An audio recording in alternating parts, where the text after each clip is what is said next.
ये बात अलग है कि तुम ना बदलो मगर ज़माना बदल रहा है। ये बात अलग है कि तुम ना बदलो मगर ज़माना बदल रहा है। गुलाब पत्थर पे खिल रहे हैं, चिराग आंधी में जल रहा है।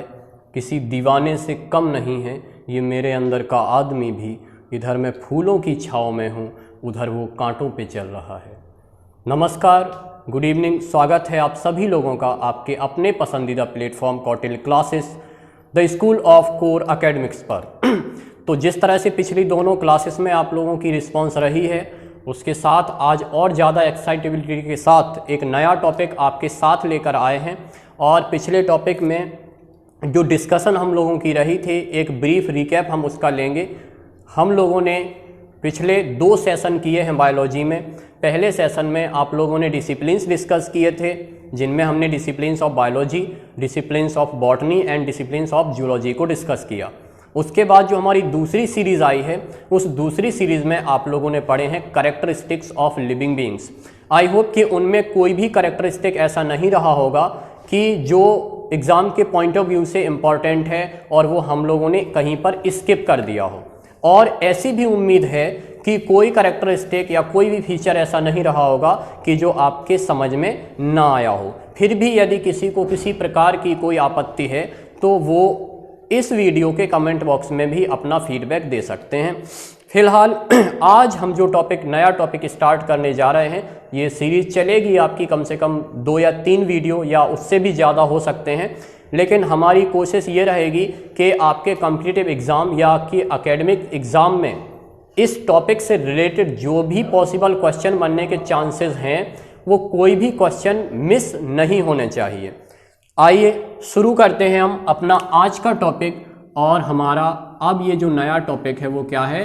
क्लासिफिकेशन, वर्गीकरण।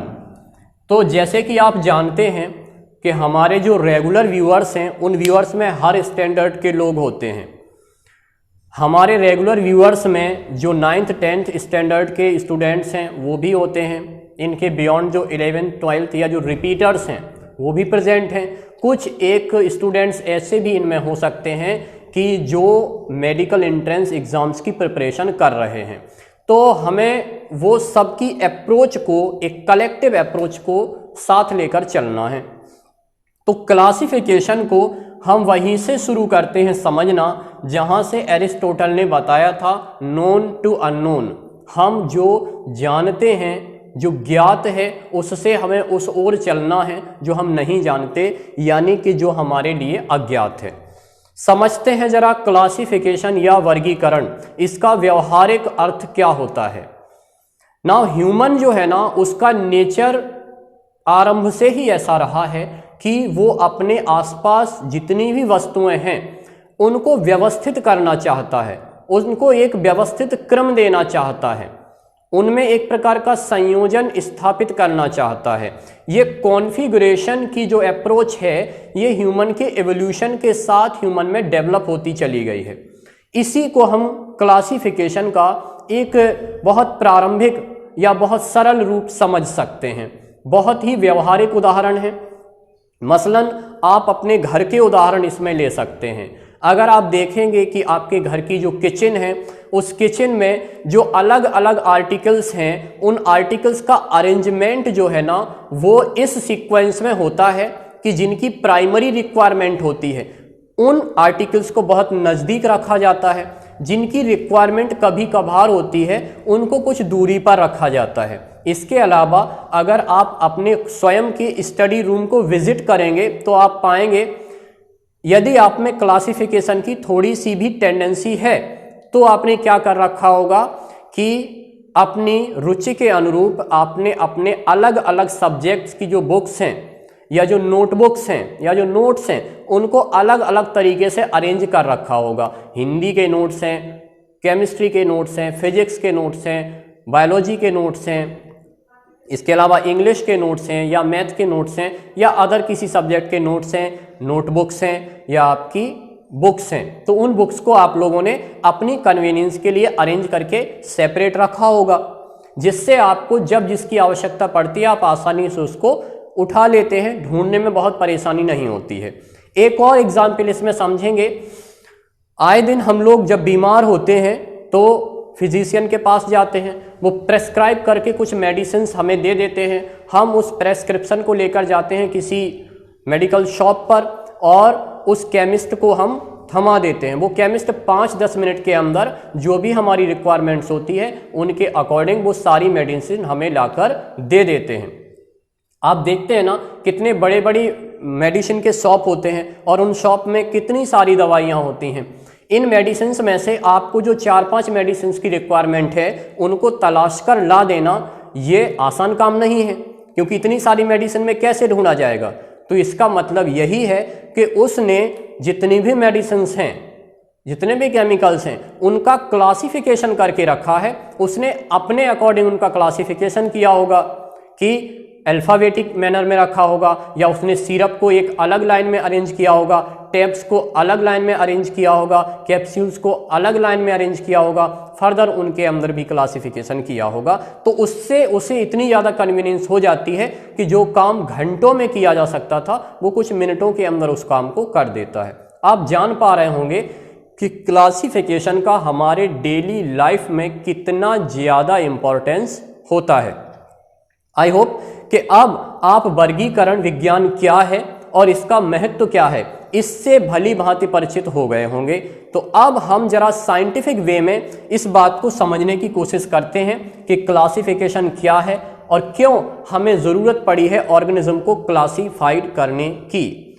जैसे कि आप जानते हैं, बायोलॉजी की इंट्रोडक्शन वाली क्लास में हम लोगों ने ये बात जानी थी कि हमारे पूरे बायोस्फीयर में अब तक जितनी भी स्पीसीज की डिस्कवरी हुई है, उन स्पीसीज में अगर हम एनिमल्स की बात कर लेते हैं तो एनिमल्स की जो स्पीसीज हैं वो अबाउट 12 लाख है, और अगर प्लांट्स की स्पीसीज की बात कर लेते हैं तो उनकी स्पीसीज का नंबर 6 लाख के आसपास है।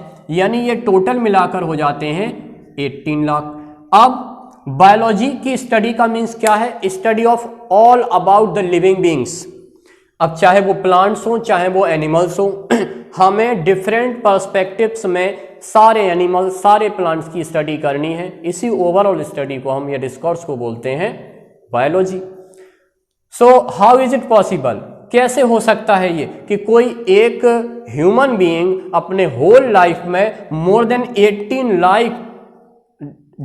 लाख लाइफ फॉर्म्स हैं इनकी स्टडी कर सकेगा? उनके मॉर्फोलॉजी, उनके एनाटॉमी, उनके फिजियोलॉजी, उनके साइटोलॉजी, उनके इकोलॉजी, उनके हिस्टोलॉजी, उनकी जेनेटिक्स, उनकी एवोल्यूशन, इतने सारे पर्सपेक्टिव्स में मोर देन 18 लाख स्पीसीज की स्टडी ये कैसे संभव है? बिल्कुल भी नहीं है। सीधा आंसर है इसका। तब फिर क्या कर सकते हैं हम? इस स्टडी को थोड़ा कन्वीनियंट बनाने के लिए, थोड़ा सा आसान बनाने के लिए हम ऑर्गेनिज्म को उनकी सिमिलैरिटीज और उनकी डिसिमिलैरिटीज के बेसिस पर छोटे बड़े ग्रुप्स में उनको क्लासिफाइड या कैटेगराइज कर देते हैं। अब नाउ किसी भी पर्टिकुलर ग्रुप के जनरल फीचर्स की अगर हमें नॉलेज है तो उस पर्टिकुलर ग्रुप में आने वाले जितने भी ऑर्गेनिज्म हैं उनके बारे में हमें जानकारी मिल जाती है। तो अब हम यहां से थोड़ा सा क्लासिफिकेशन को साइंटिफिक अप्रोच के साथ समझते हैं। तो क्लासिफिकेशन या वर्गीकरण विज्ञान का अर्थ क्या हुआ कि इसके द्वारा हम कुछ ऑर्गेनिज्म की सिमिलरिटीज और डिसिमिलरिटीज के बेसिस पर उन्हें छोटे बड़े कैटेगरीज में डिवाइड कर देते हैं। इस प्रोसेस को कहते हैं क्लासिफिकेशन। और ये कैटेगराइजेशन कर देने के बाद उस पर्टिकुलर कैटेगरी के जो जनरल फीचर्स हैं उनको अगर हम स्टडी कर लेते हैं तो उसके अंदर आने वाले जितने भी ऑर्गेनिज्म हैं उनके बारे में हमें एक जनरल आइडिया हो जाता है। अब चलते हैं आगे और थोड़ा समझते हैं कि क्लासिफिकेशन जो है इसकी हिस्ट्री क्या है, इसका हिस्टोरिकल बैकग्राउंड क्या है। हिस्टोरिकल बैकग्राउंड में जब आप जाते हैं तो सबसे पहले हम इसमें देखते हैं वैदिक एज। वैदिक एज में किस प्रकार से प्लांट्स या एनिमल्स, तो वैदिक एज में जब हम बात करते हैं क्लासिफिकेशन की तो वैदिक एज में जो सबसे पहला हमें रेफरेंस मिलता है वो रेफरेंस है छांदोग्य उपनिषद से। इसमें पहली बार ऑर्गेनिज्म का क्लासिफिकेशन देखने को हमें मिलता है और उन्हें यहाँ पर 3 भागों में बांटा गया है, जीवजा, अंडजा और तीसरा है उद्भिजा। जीवजा में कौन से जीवों को रखा गया है? जो बच्चे उत्पन्न करते हैं, यानी हम कह सकते हैं कैसे हैं, विविपेरस। अंडजा में उन जीवों को रखा गया है जो अंडे देते हैं, यानी ओविपेरस। और उद्भिजा में रखा गया है माइक्रोस्कोपिक ऑर्गेनिजम्स को। तो ये हमें पहला रेफरेंस मिलता है। इसके अलावा वृक्षायुर्वेद,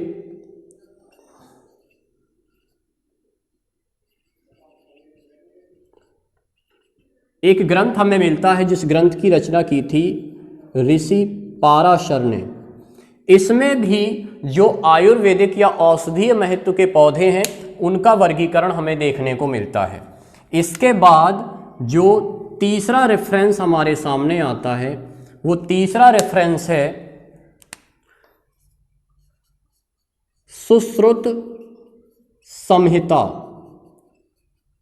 इस ग्रंथ में ऑर्गेनिज्म को क्लासिफाइड किया गया था 2 ग्रुप में, और वो 2 ग्रुप कौन कौन से थे? एक तो था स्थावरा और दूसरा ग्रुप था जंगमा। स्थावरा का मीन्स क्या है? इसमें ऐसे जीवों को रखा गया था जो इमोबाइल थे, और जंगमा में उन जीवों को रखा गया था जो मोबाइल थे। तो आप जान सकते हैं इमोबाइल का मतलब इसमें किसको रखा गया होगा? इसमें प्लांट्स को रखा गया होगा। और मोबाइल का मतलब है कि इसमें किसको रखा गया होगा? एनिमल्स को रखा गया होगा। आगे बढ़ते हैं। अगर हम और वैदिक साहित्य से आगे निकलकर बात करते हैं, ग्रीक फिलॉसफी की बात करते हैं, तो इसमें 2 बड़े महत्वपूर्ण नाम आते हैं। जो पहला नाम आता है वो है द फादर ऑफ बायोलॉजी, यानी एरिस्टोटल। आप लोग साथ के साथ इन साइंटिस्ट के नेम को मेंशन करते जाइए, बॉक्स में लिखते चलिए। छांदोग्य उपनिषद में 3 ग्रुप में डिवाइड किया, उनके नाम लिखिए, जीवजा, अंडजा और उद्भिजा।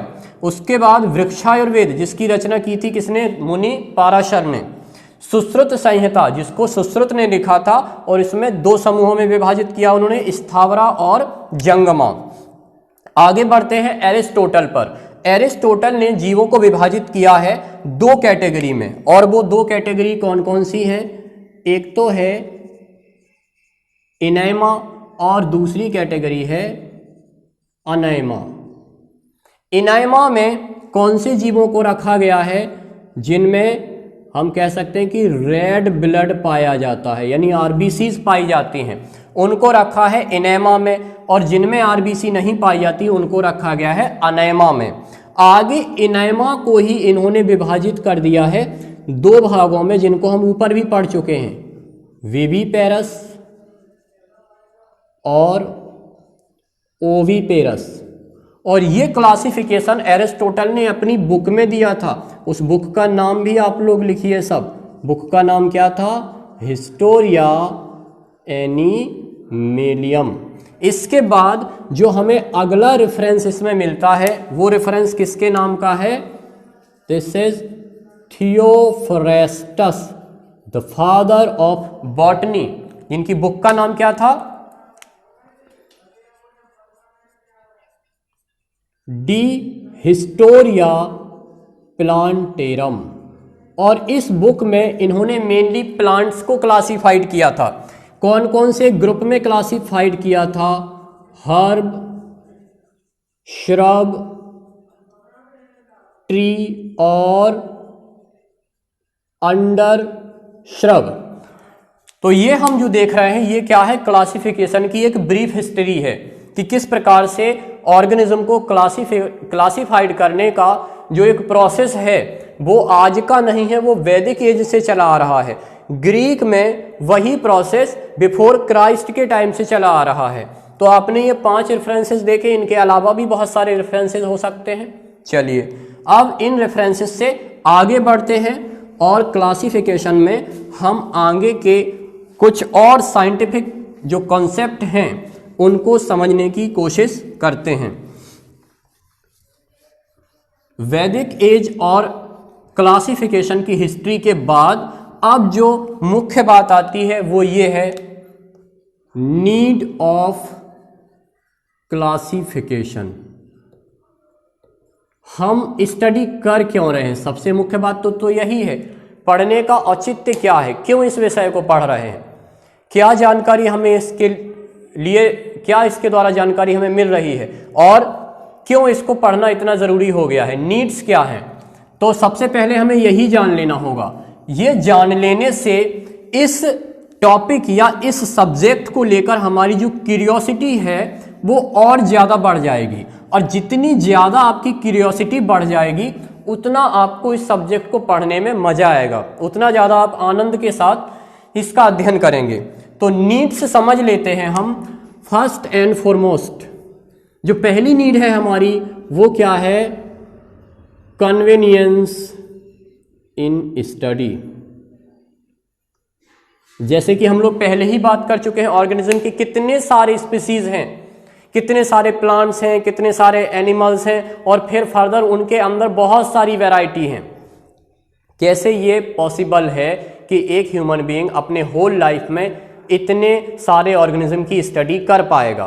तो उसको इजी बनाने के लिए क्लासिफिकेशन है, क्योंकि क्लासिफिकेशन सिस्टम के थ्रू हम ऑर्गेनिज्म को कुछ छोटे बड़ी ग्रुप में कैटेगराइज कर देते हैं, और उसके बाद उस पर्टिकुलर ग्रुप की स्टडी कर लेने से हमें उनके अंदर आने वाले जितने भी ऑर्गेनिज्म हैं उनका एक जनरल आइडिया हो जाता है। एग्जाम्पल से समझ लेते हैं थोड़ा सा हम। जैसे एनिमल्स का एग्जाम्पल आपको बेहतर तरीके से समझ में आएगा। क्यों?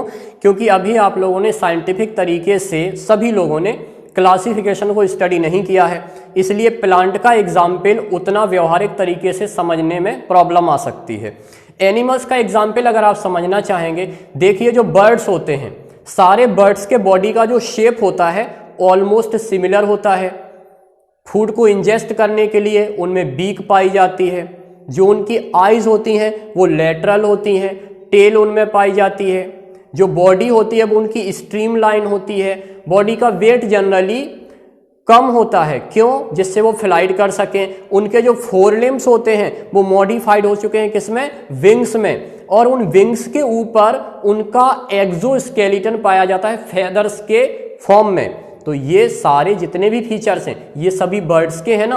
अगर इन फीचर्स की कोई भी बात कर रहा है तो फिर हम आसानी से ये पहचान सकते हैं कि ये किसी ना किसी बर्ड के केस में बात हो रही है। ये सुविधा हमें किसने प्रोवाइड कराई है? क्लासिफिकेशन ने। दूसरी जो बात होती है वो ये कि बहुत सारे ऑर्गेनिज्म का जो नेम होता है वो उनकी लोकल एरिया की जो लैंग्वेज है उसमें नेम लिया जाता है। अब उस ऑर्गेनिज्म का किसी एक पर्टिकुलर जियोग्राफिकल रीजन में कोई एक नेम हो सकता है, किसी दूसरे जियोग्राफिकल नेम रीजन में कोई दूसरा नेम हो सकता है, कहीं तीसरी जगह पर कोई तीसरा नेम हो सकता है। तो ये सब क्या कंडीशंस हैं? ये एक भ्रम की स्थिति उत्पन्न कर देते हैं कि हम कैसे किसी ऑर्गेनिज्म को पहचानेंगे कि कोई व्यक्ति यदि बात कर रहा है तो वो किस ऑर्गेनिज्म के विषय में बात कर रहा है। इसको भी इजी बनाने के लिए क्लासिफिकेशन में एक सिस्टम आता है नॉमेनक्लेचर का। नॉमेनक्लेचर के थ्रू हम हर एक ऑर्गेनिज्म को एक साइंटिफिक नेम देते हैं जो कि वाइडली एक्सेप्टेड होता है। उसका लोकल या वर्नाकुलर नेम कुछ भी बना रहे, लेकिन उस जीव का साइंटिफिक नेम एक ही होगा जो हर कंट्री, हर स्टेट में एक्सेप्ट किया जाएगा और उसी नाम से उसे सब जगह जाना जाएगा।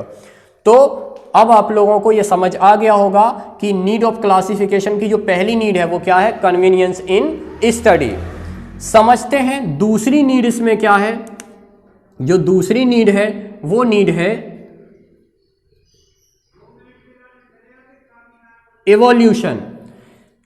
क्लासिफिकेशन के थ्रू हमें नॉलेज मिलता है किसका? एवोल्यूशन का, कि एवोल्यूशन की प्रोसेस हुई है।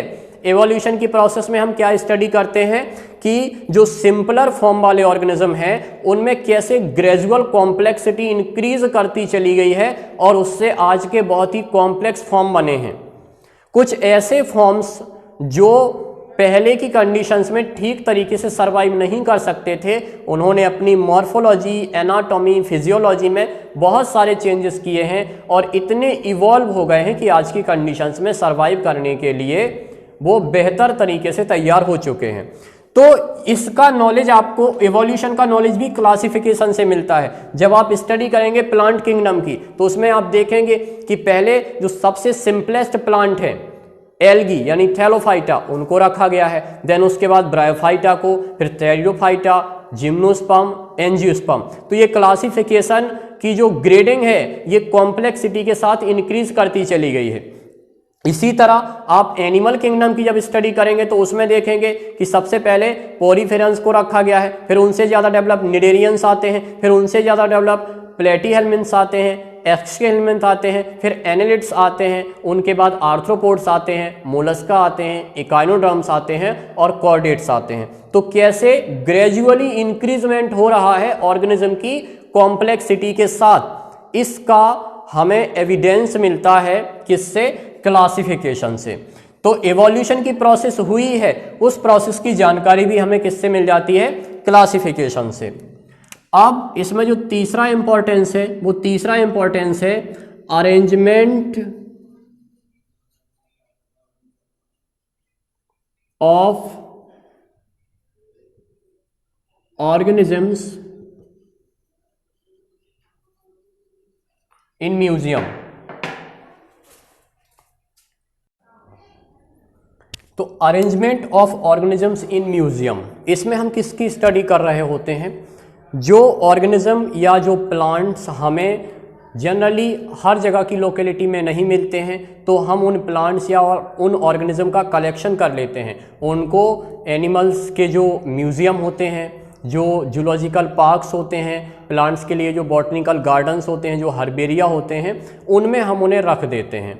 और फिर जब हमें ज़रूरत पड़ती है अलग अलग सीजन में या अलग अलग लोकेलिटी में पाए जाने वाले प्लांट्स की स्टडी करने के लिए, तो हम आसानी से उन जो रीजन्स होते हैं, जो म्यूज़ियम होते हैं, जो बॉटनिकल गार्डन्स होते हैं, जूलॉजिकल पार्क्स होते हैं, जो हर्बेरिया होते हैं, उनकी विज़िट कर लेते हैं। तो उससे हमें आसानी से उनके बारे में जानकारी हो जाती है। लेकिन इनका अरेंजमेंट उन प्लेस पर किस तरह से किया जाए, ये हमें किससे पता चलता है? क्लासिफिकेशन से। तो किसी क्लासिफिकेशन पैटर्न को फॉलो करते हुए हम उन ऑर्गेनिज्म को अरेंज कर देते हैं और उसी तरीके से फिर हम उनकी स्टडी करते हैं। आगे बढ़ते हैं।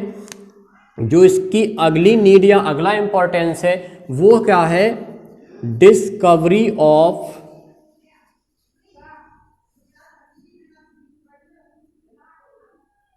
New organism. अगर किसी नए जीव की खोज होती है तो उस जीव का हम कैसे पता करेंगे कि वो किस कैटेगरी के अंदर आएगा? उसका साइंटिफिक नेम कैसे दिया जाएगा? उसका क्लासिफिकेशन कैसे किया जाए? उसको आइडेंटिफाई कैसे किया जाए? तो ये पूरा प्रोसीजर, एक बना हुआ प्रोसीजर हमें क्लासिफिकेशन के अंदर मिलता है।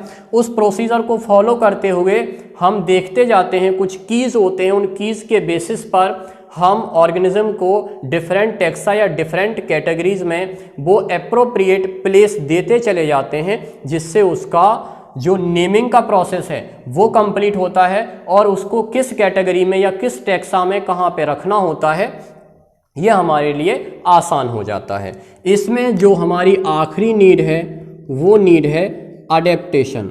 अलग अलग तरह की लोकेशंस में पाए जाने के लिए ऑर्गेनिज्म में डिफरेंट टाइप के अडेप्टेशंस पाए जाते हैं।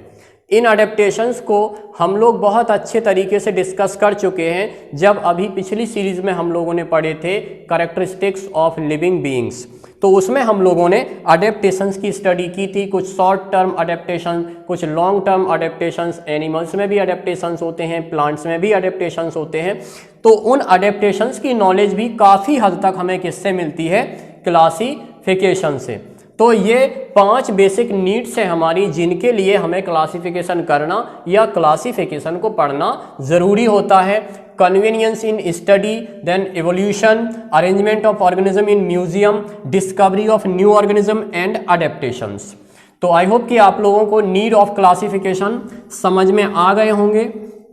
आइए अब इस टॉपिक में हम लोग आगे प्रोसीड करते हैं और अगली बात अब हमारी आती है सिस्टम्स ऑफ क्लासिफिकेशन। आपने क्लासिफिकेशन समझ लिया है और क्लासिफिकेशन की नीड भी समझ ली है। अब कौन कौन सी पद्धतियां हैं जिनके अंतर्गत जीवों को वर्गीकृत किया गया है। तो क्लासिफिकेशन के जो सिस्टम्स हैं, उन सिस्टम्स में जो सबसे पहला सिस्टम आता है वो है artificial system of classification. Artificial system of classification जो है ना, ये सबसे पहले दिया था किसने? ये एक फिलोसफर थे, प्लाइनी द एल्डर।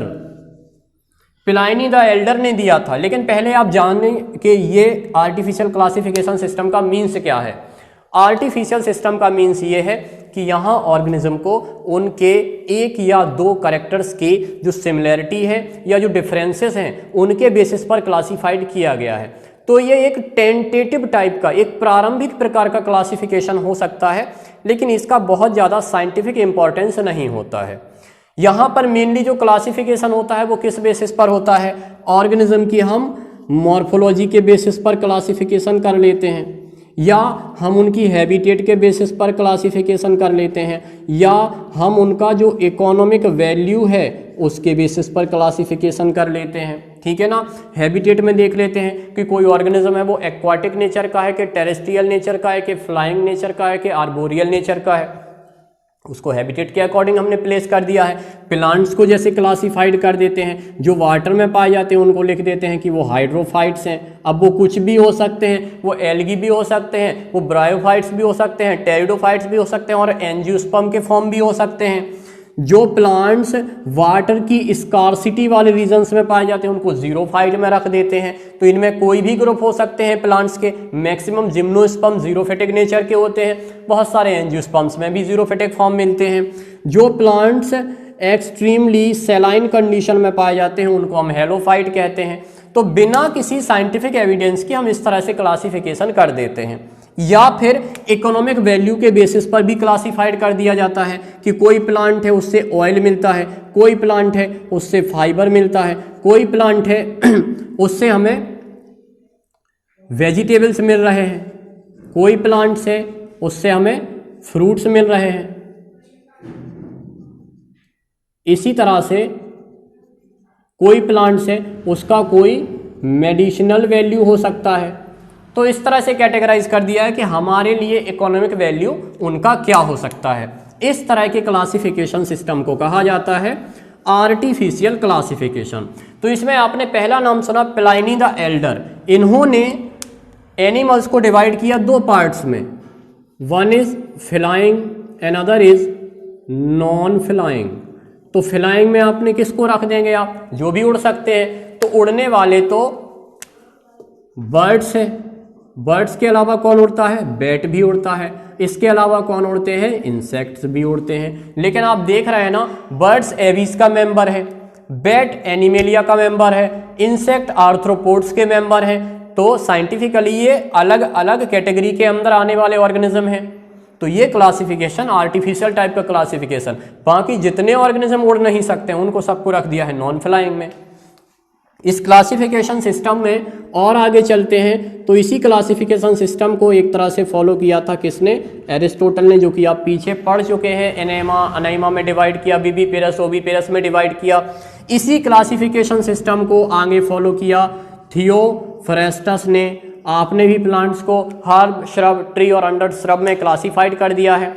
अब जो हर्ब पाया जा रहा है वो हर्ब टेरिडोफिटिक नेचर का भी हो सकता है, वो एंजियोस्पर्म के ग्रुप का भी कोई हर्ब हो सकता है। जो ट्री है वो कोई जिम्नोस्पर्म भी हो सकता है और ट्री कोई एंजियोस्पर्म भी हो सकता है। तो ये क्लासिफिकेशन कोई बहुत साइंटिफिक वैल्यू का क्लासिफिकेशन नहीं होता है। इसके अलावा ये क्लासिफिकेशन की रेंज देखिए आप कहाँ तक है। ये रेंज कैरोलस लीनियस तक आती है। कैरोलस लीनियस ने भी ऑर्गेनिज्म को क्लासिफाइड किया, या मेनली प्लांट को क्लासिफाइड किया दो ग्रुप में। कौन से थे वो ग्रुप? इन्होंने डायएंड्रिया और पॉलीएंड्रिया, या हम ये कहें कि केवल एंड्रोसियम के बेसिस पर कई ग्रुप में क्लासिफाइड कर दिया। मोनेंड्रिया, मतलब जिनमें एंड्रोसियम में एक स्टेमेन होगा उनको मोनेंड्रिया में रख दिया, जिसमें 2 होंगे उनको डायेंड्रिया में रख दिया, जिसमें बहुत सारे होंगे उसको पॉलीएंड्रिया में रख दिया है।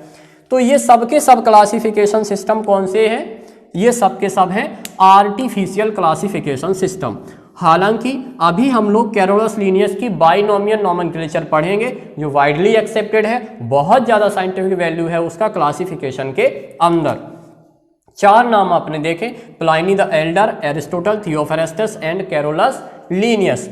इसके पहले आप जो हिस्ट्री देख चुके हैं क्लासिफिकेशन की, उसका भी जो क्लासिफिकेशन का पैटर्न था वो ऑलमोस्ट आर्टिफिशियल टाइप का ही पैटर्न था। आगे बढ़ते हैं, क्लासिफिकेशन के सिस्टम में जो दूसरा और साइंटिफिक सिस्टम आता है वो सिस्टम है हमारा नेचुरल सिस्टम ऑफ क्लासिफिकेशन।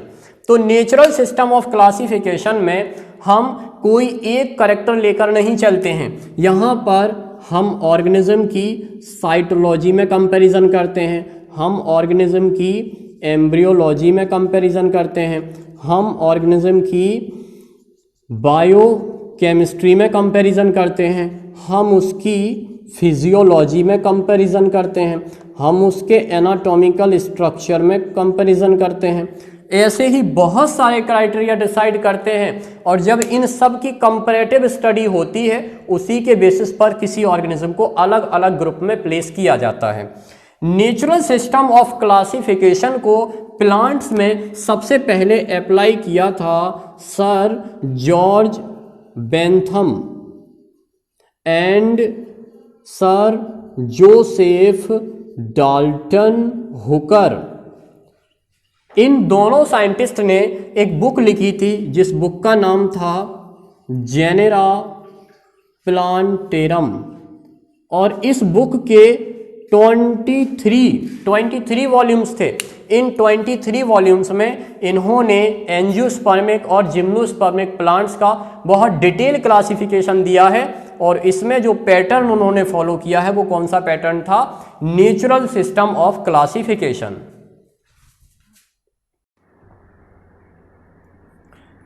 तो ये हमारा दूसरा क्लासिफिकेशन सिस्टम हो जाता है, नेचुरल क्लासिफिकेशन सिस्टम। आइए आगे बढ़ते हैं। इसमें जो हमारी तीसरी पद्धति है या जो तीसरा सिस्टम है वो बहुत ज़्यादा साइंटिफिक सिस्टम है, इसको कहा जाता है फाइलोजेनेटिक सिस्टम। इस सिस्टम को बहुत सारे साइंटिस्ट ने फॉलो किया था, जैसे चाइलाख्यान,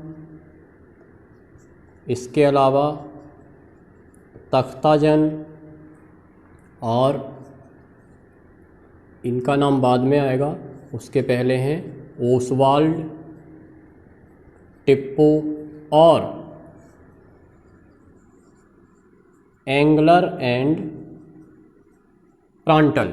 एंगलर और प्रांटल ने एंजियोस्पर्मिक प्लांट्स का बहुत साइंटिफिक क्लासिफिकेशन दिया था अपनी बुक में, जिसका नाम था डाई नेचर लाइकेन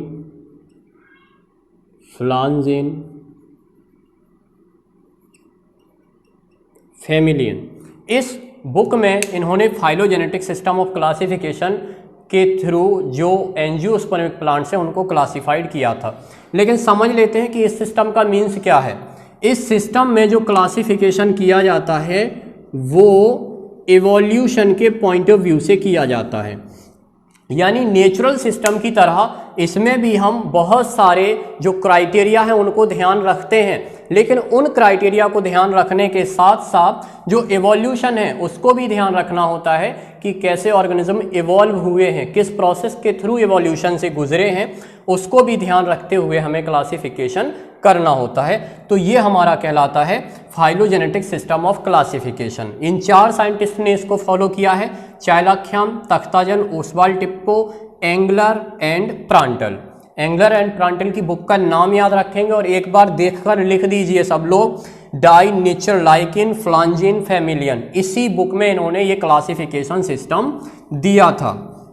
तो ये हमारे 3 मेन क्लासिफिकेशन सिस्टम हो जाते हैं। अगर इसके आगे आप देखना चाहते हैं तो एक क्लासिफिकेशन सिस्टम और होता है जिसको कहा जाता है फिनेटिक सिस्टम। ये जो फिनेटिक सिस्टम है ये बहुत ज़्यादा फेमस नहीं है, बहुत ज़्यादा इसको एक्सेप्ट भी नहीं किया जाता है, बिकॉज इसमें फाइलोजेनी का ध्यान रखा जाता है, यानी इवोल्यूशन का ध्यान तो रखा जाता है, लेकिन इस क्लासिफिकेशन सिस्टम में नेचुरल कैरेक्टर्स जो होते हैं उनको बहुत ज़्यादा प्रेफरेंस नहीं दी जाती है, इसलिए ये क्लासिफिकेशन सिस्टम बहुत ज़्यादा फेमस नहीं हो पाया है। एक और जो हमारा 5वां क्लासिफिकेशन सिस्टम है उसका इधर केवल नाम अभी बता रहे हैं, उसको अलग से हम लोग डिस्कस करेंगे डिटेल में, जिसको कहा जाता है न्यू सिस्टेमेटिक्स या न्यू सिस्टेमेटिक्स या क्लाडिस्टिक्स। तो इस क्लासिफिकेशन सिस्टम को जो कि बहुत ही एडवांस है, इसको हम आगे डिस्कस करेंगे, क्योंकि इस क्लासिफिकेशन सिस्टम में जो बहुत ही रिसेंट अप्रोच है बायोलॉजी की स्टडी की, कीमोटैक्सोनॉमी, कैरियोटैक्सोनॉमी, साइटोटैक्सोनॉमी, मॉर्फोटैक्सोनॉमी, उन सब का इन्वॉल्वमेंट है।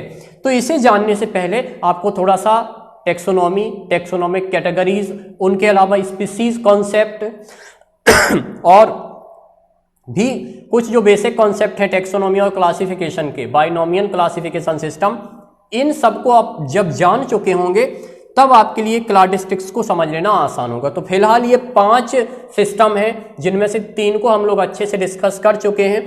फिनेटिक का कोई बहुत साइंटिफिक इंपॉर्टेंस नहीं है और इसको हम कह चुके हैं कि आगे इस लेक्चर के बाद किसी लेक्चर में इसको डिटेल में डिस्कस किया जाएगा। तो ये जो हमारे क्लासिफिकेशन के डिफरेंट टाइप के सिस्टम हैं, इन्हीं सिस्टम को फॉलो करते हुए साइंटिस्ट ने अलग अलग तरह के क्लासिफिकेशन दिए हैं। तो उन क्लासिफिकेशंस को अब हम 1 बाय 1 डिस्कस करते हैं। इन क्लासिफिकेशन सिस्टम में जो सबसे पहला सिस्टम हमारा आता है, वो सबसे पहला सिस्टम है 2 किंगडम सिस्टम। जैसे कि आप इससे पहले ही पढ़ चुके हैं, छांदोग्य उपनिषद में भी मुख्य रूप से 2 भागों में विभाजित किया, अरस्तु ने भी 2 भागों में विभाजित किया है। इसी प्रकार से 2 किंगडम सिस्टम जो है ना, ये अप्रोच किसने दी थी? सबसे पहले तो आपको बात बताई गई है, किसने? एरिस्टोटल ने। एरिस्टोटल ने 2 ग्रुप में ऑर्गेनिज्म को डिवाइड किया। पहला किंगडम बना दिया प्लांट्स के लिए और दूसरा किंगडम बना दिया है एनिमल्स के लिए।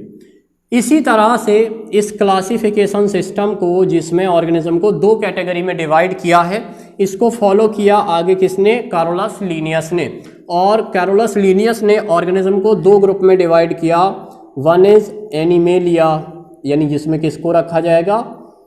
एनिमल्स को रखा जाएगा। दूसरा था वेजिटेबेलिया, इसमें किसको रखा गया है? इसमें प्लांट्स को रखा गया है।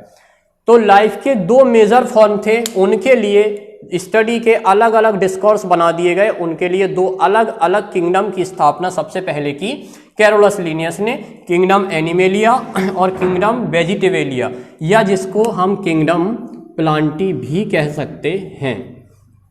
अब आगे बढ़ते हैं। इस क्लासिफिकेशन सिस्टम के बाद एक बड़ी महत्वपूर्ण घटना हुई, और वो घटना क्या थी?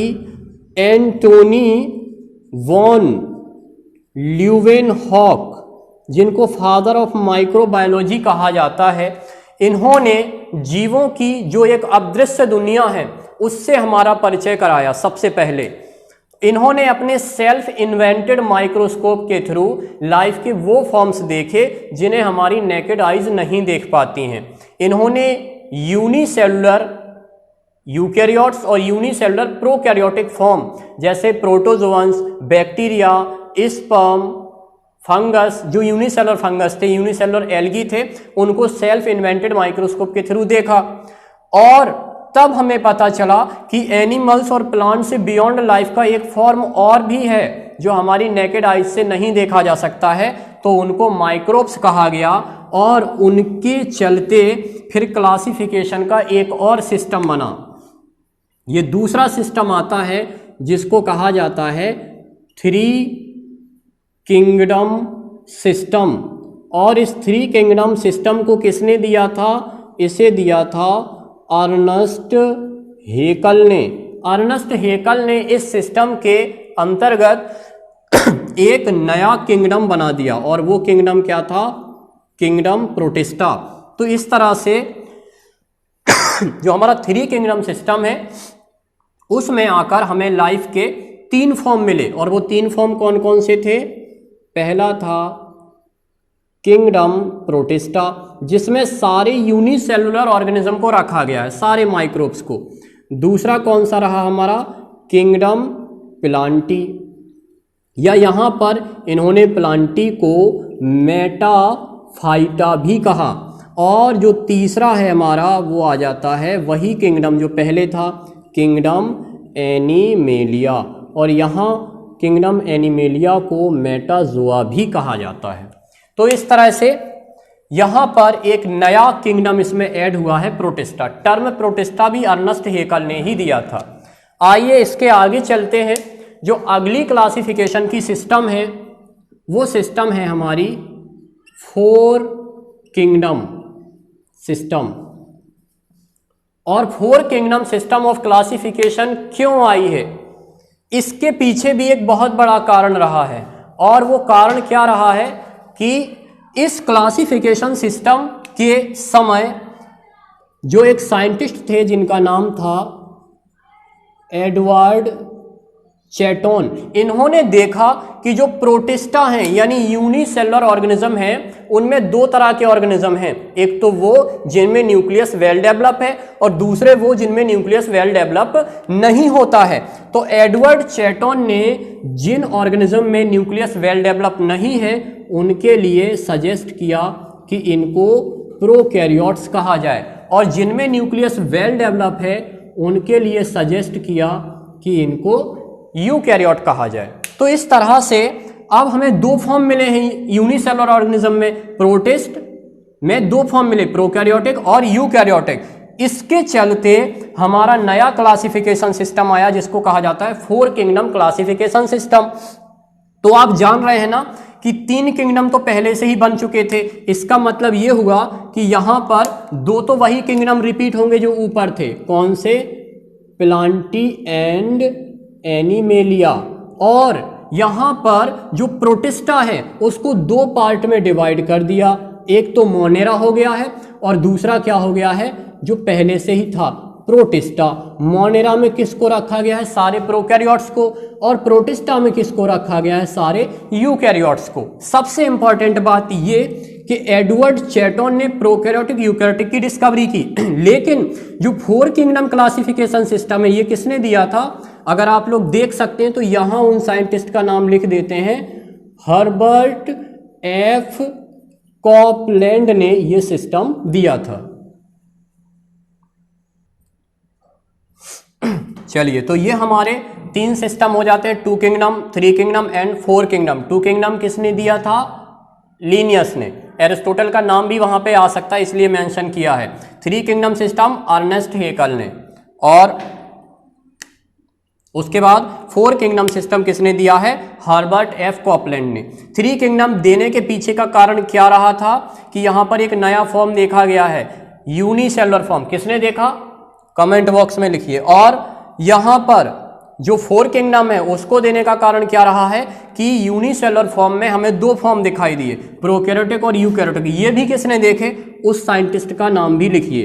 इसके बाद अब हम आगे जिस क्लासिफिकेशन की तरफ प्रोसीड करने वाले हैं वो बहुत ज़्यादा इंपॉर्टेंट है, और उसी क्लासिफिकेशन सिस्टम को हमारे पूरे सिलेबस में जब तक हम टैक्सोनॉमी पढ़ते हैं फॉलो किया जाता है, और लगभग सभी जगह पर वो क्लासिफिकेशन सिस्टम एक्सेप्ट किया जाता है। इसलिए इस क्लासिफिकेशन सिस्टम को आपको बहुत अच्छे से याद रखना है।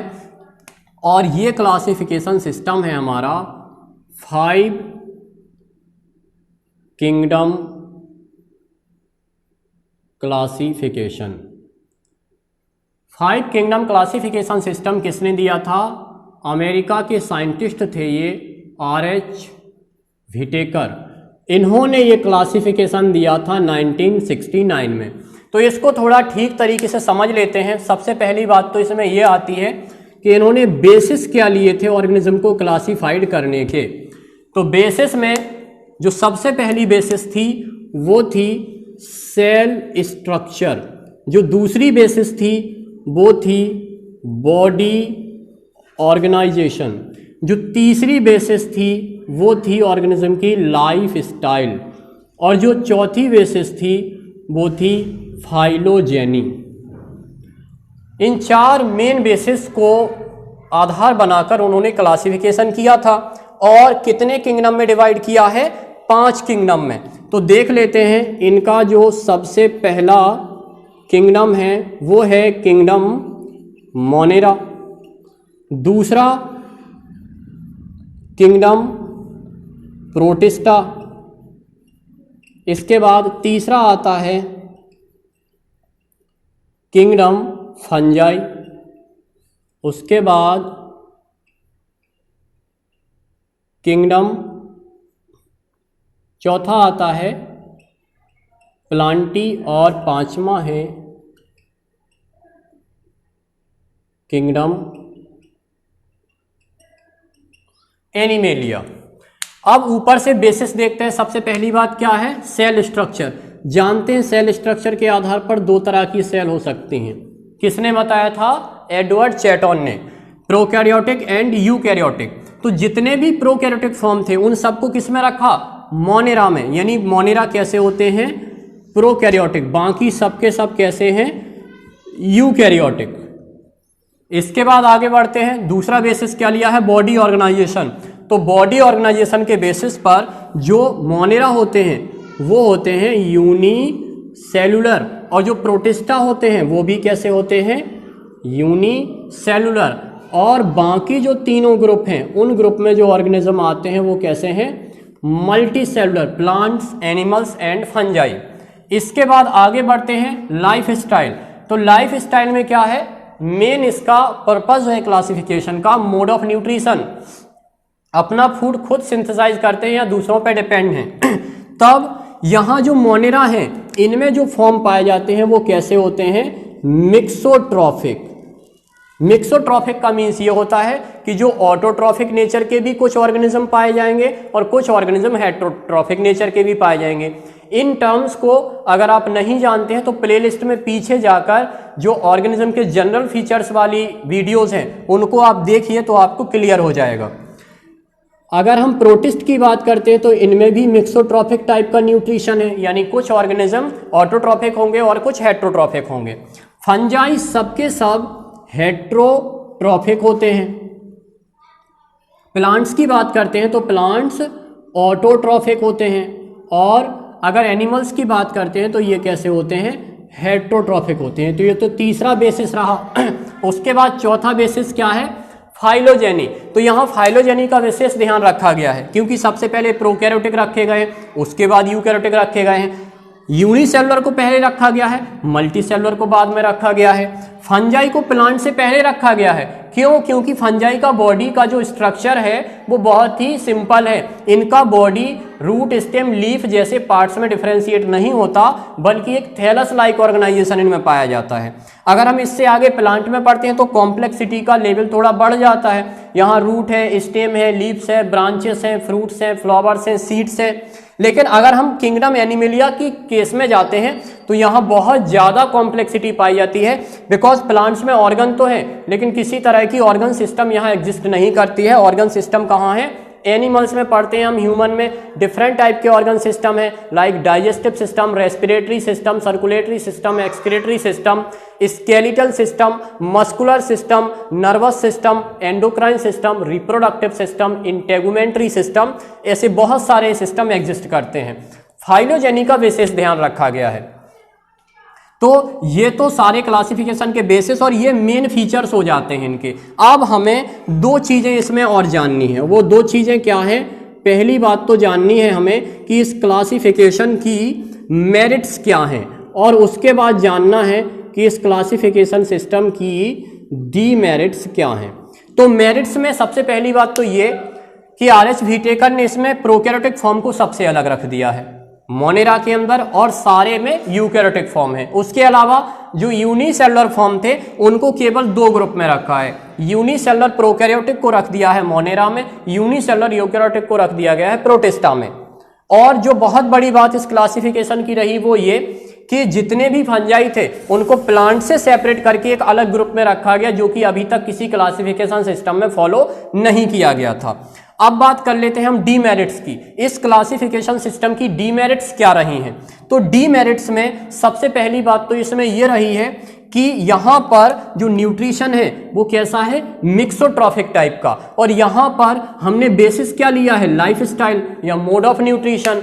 यानी मोड ऑफ न्यूट्रिशन या तो ऑटोट्रॉफिक नेचर की हो या फिर हेट्रोट्रॉफिक नेचर की। लेकिन हम देख रहे हैं मोनेरा के अंदर बैक्टीरिया आते हैं, कुछ बैक्टीरिया ऑटोट्रॉफिक भी होते हैं और कुछ बैक्टीरिया हेट्रोट्रॉफिक भी होते हैं। यानी एक ही ग्रुप के अंदर जो एक बेसिस है उस बेसिस के दो फॉर्म एग्जिस्ट कर रहे हैं। ये इस क्लासिफिकेशन की डीमेरिट है। अगर हम प्रोटिस्टा में देखते हैं तो इसमें भी मिक्सोट्रॉफिक टाइप का न्यूट्रिशन है, क्योंकि इसमें डेस्मिड्स आएंगे, डाइनोफ्लैजिलेट्स आएंगे, डायटम्स आएंगे, तो उनमें क्या होगा, फूड का सिंथेसिस खुद करेंगे यानी ऑटोट्रॉफिक होंगे। लेकिन जो इसमें प्रोटोजोअन्स आते हैं वो हेट्रोट्रॉफिक नेचर के होते हैं। तो यहां पर भी ये जो कैरेक्टर्स होते हैं ये डिसिमिलर हो जा रहे हैं। इसके अलावा प्लांट्स में सेल वॉल पाई जाती है, फंगस में भी सेल वॉल पाई जाती है, वो काइटिन की बनी होती है।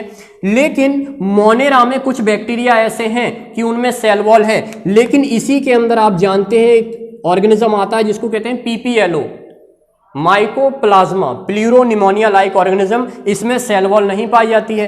तो एक ही ग्रुप के अंदर दो तरह के ऐसे ऑर्गेनिज्म हैं जिनमें से एक में सेल वॉल है और एक में सेल वॉल नहीं पाई जा रही है। इसी तरह से अगर हम प्रोटिस्टा की बात करते हैं तो इसमें भी सेल वॉल्ड और वॉल लेस दोनों तरह के ऑर्गेनिज्म पाए जा रहे हैं। क्यों?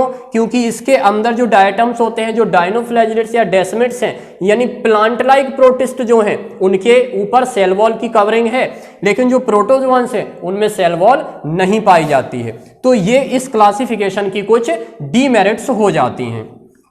लेकिन फिर भी आज के समय में सबसे ज्यादा यही क्लासिफिकेशन सिस्टम फॉलो किया जाता है। इसके आगे बढ़ते हैं।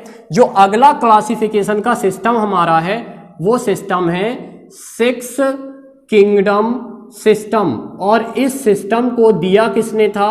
इसको दिया था कार्ल वूज, व्हीलिस और कैंडलर। इन 3 साइंटिस्ट ने मिलकर इस क्लासिफिकेशन को दिया था और बाकी कैरेक्टर सिमिलर हैं। इस क्लासिफिकेशन सिस्टम में चेंजेस क्या हुए हैं? इस क्लासिफिकेशन सिस्टम में केवल इतने चेंजेस हुए हैं कि इन्होंने जो मोनेरा था उस मोनेरा को डिवाइड कर दिया है 2 ग्रुप में। और 2 ग्रुप कौन कौन से बनाए हैं? एक तो बनाया है आर्ची बैक्टीरिया और दूसरा बनाया है यू बैक्टीरिया। तो आर्ची बैक्टीरिया के अंदर उन्होंने उन बैक्टीरिया को प्लेस किया था जो बैक्टीरिया बहुत ही अनफेवरेबल कंडीशंस में सरवाइव करने के लिए अडेप्टेबल होते हैं। जैसे बहुत हाई टेम्परेचर हो, बहुत लो टेम्परेचर हो, बहुत गर्म सल्फर की हॉट स्प्रिंग हो, बहुत ज़्यादा सेलाइन हैबिटेट हो, यानी किसी दूसरे ऑर्गेनिज्म के लिए सरवाइव कर पाना जहाँ पॉसिबल नहीं है वहाँ सरवाइव करते हैं। उन बैक्टीरिया को रखा आर्ची बैक्टीरिया में और बाकी जो नॉर्मल बैक्टीरिया हैं, जो डिसीज कॉजिंग बैक्टीरिया है, उनको रखा है यू बैक्टीरिया में। तो ये 2 किंगडम बने यहां पर। तो पहला किंगडम कौन सा हो गया है? Archie bacteria. दूसरा किंगडम हो गया है यू बैक्टीरिया और बाकी 4 आपके वही है, protista, fungi, Plantae and animalia. तो इस तरह से 6 किंगडम सिस्टम हो जाता है। इसमें बस आखिरी डिस्कस करने वाले हैं हम इस क्लासिफिकेशन सिस्टम का। जो आखिरी सिस्टम है वो सिस्टम है हमारा 3 डोमेन सिस्टम। 3 डोमेन सिस्टम जो है ना, ये भी दिया था किसने? कार्ल वूज ने। और कार्ल वूज ने इसमें किया क्या है? इसमें उन्होंने 3 डोमेन बनाए लाइफ के। जो पहला डोमेन है उस डोमेन को उन्होंने नाम दिया है आर्की। जो दूसरा डोमेन है उसको नाम दिया है उन्होंने बैक्टीरिया। और जो तीसरा डोमेन है इस डोमेन को नाम दिया है उन्होंने यूकैरिया। आर्की के अंदर आर्की बैक्टीरिया को रखा गया है, बैक्टीरिया में ट्रू बैक्टीरिया को रखा गया है और यूकैरिया के अंदर सारी यूकैरियोट्स यानी प्रोटिस्ट, फंजाई, प्लांटी, एनिमेलिया, इन सबको रख दिया गया है। तो इस तरह कुल मिलाकर इस वीडियो में हम लोगों ने क्लासिफिकेशन की एक जनरल इंट्रोडक्शन ली। What is classification, need of classification, 3 type system of classification, artificial, उसके बाद नेचुरल क्लासिफिकेशन, फाइलोजेनेटिक, एक थोड़ा सा व्यू लिया फिनेटिक क्लासिफिकेशन का, और एक क्लासिफिकेशन सिस्टम जिसको क्लाडिस्टिक्स कहा जाता है, वो आगे हम एलेबोरेट करके आपको और बेहतर तरीके से एक्सप्लेन करेंगे। उसके बाद different kingdom system 2, 3, 4, 5, 6 kingdom system तक हमने समझा है, और आपको याद रखना है बहुत ज़्यादा इंपॉर्टेंट 5 किंगडम सिस्टम। उसके बाद हमने 3 डोमेन सिस्टम को भी समझ लिया है। तो आई होप कि आज के वीडियो में जो भी डिस्कस यहाँ किया गया होगा आपको बेहतर तरीके से ये समझ में आया होगा। इस वीडियो से रिलेटेड आपके जो भी डाउट्स रहते हैं आप उन्हें निसंकोच मैसेज बॉक्स में लिखिए। जो भी क्वेश्चंस पूछना चाहते हैं उन क्वेश्चंस को पूछिए, और जो कंसिस्टेंसी आपने अभी तक बनाकर रखी है उसको ब्रेक नहीं होने देना है, उसे लगातार बनाकर रखिए। आपको यहाँ से अभी से और बेहतर कंटेंट प्रोवाइड कराए जाने का जो हमारा प्रॉमिस है, उस प्रॉमिस से हम पीछे नहीं हटेंगे। जल्दी मुलाकात होगी अगले वीडियो में, तब तक के लिए धन्यवाद, नमस्कार।